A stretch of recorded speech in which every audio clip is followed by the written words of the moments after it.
At a time when global headlines are buzzing with Trump's tariff wars and Western sanctions, India is quietly preparing a strike of its own. But this one doesn't involve missiles or diplomats. It's a trade maneuver aimed squarely at dismantling what many now call the Chinese economic trap. India is currently reviewing its participation in the ASEAN Free Trade Agreement, AFTA, and the outcome could be a game changer. Since 2010, this agreement was supposed to boost regional trade and cooperation. Instead, it's turned into a backdoor for Chinese products, cheap textiles, electronics and machinery, flooding Indian markets with little oversight or tariff control. India's growing frustration with AFTA stems from a structural flaw: the agreement's relaxed rules of origin clause. This loophole allows Chinese manufacturers to route their goods through ASEAN nations, relabel them, and dump them into Indian markets at low or zero tariffs. Products like electronics, textiles and machinery, often overproduced in China, are rebranded with token ASEAN input and enter India duty-free. This isn't just clever trade strategy from China, it's exploitation, and it's hurting Indian industries.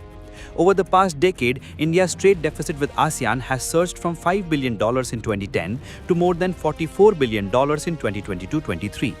Behind that figure lies a troubling pattern: domestic businesses undercut, factories slowed, and jobs lost, all while Chinese goods flood the marketplace.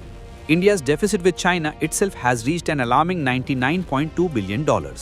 As global tariffs rise, Beijing has intensified its efforts to redirect surplus goods to regions like South Asia, using AFTA as a backdoor. The problem isn't just Chinese strategy, it's ASEAN's failure to enforce stricter verification. As oversight lags, economic pressure mounts. Non-tariff barriers from ASEAN nations further complicate the issue. Indian exports, particularly pharmaceuticals, agricultural goods and electronics, face hurdles that violate the spirit of open trade. According to trade analysts, these NTBs may be costing India $10 to $15 billion annually in lost export opportunities, although these figures remain largely unverified in official data. Despite 9 rounds of formal talks aimed at revising AFTA, key concerns remain unresolved: asymmetric tariff cuts, inconsistent regulatory standards, and the need for stricter origin tracing. With the 10th round scheduled soon, the message from Indian trade circles is clear: if reforms don't materialize, an exit from AFTA must be considered. This isn't a rejection of regional cooperation, it's a strategic recalibration. India has already shown preference for bilateral trade deals with partners like Australia and UAE, where negotiation balance is more achievable.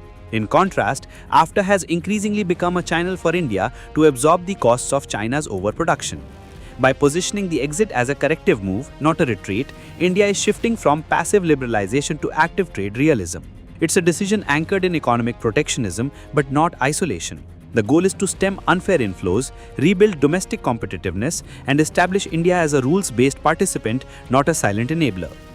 If I do an ASEAN agreement with Indonesia and Malaysia and Vietnam and Thailand and Cambodia and Laos, it really is silly, because I am giving or opening up my market to my competitors. Whether the exit materializes or becomes a pressure point for negotiation, one thing is clear: the Indian trade strategy is evolving, and at the heart of it lies a stark realization: without reform, AFTA no longer serves Indian interests. It serves as a corridor for Chinese goods cloaked in ASEAN packaging. That corridor, if left unchecked, threatens to weaken India's industrial backbone. This may be India's most calculated trade pivot in years. Not dramatic, but decisive. As diplomacy simmers and negotiations unfold, the real question remains: will ASEAN respond, or will India finally close the door on another Chinese trade trap?